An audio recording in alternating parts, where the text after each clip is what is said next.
gaming ko solid machine ay araw-araw ginagamit. Ito naman po ang printer head. Ito naman po ang copying head. Head clean.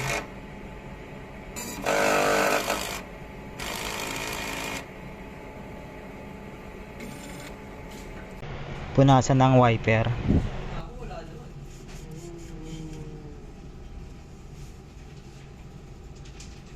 Itong nozzle test. Ang system ay nasa tama ang level. Ang waste tank ay araw-araw nililinis. Ito naman po ang AVR. Ito naman po ang use ink. At ang media.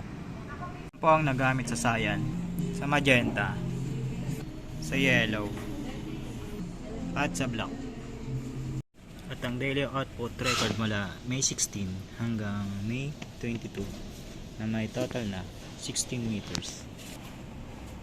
At ang weekly checklist. At ang daily checklist.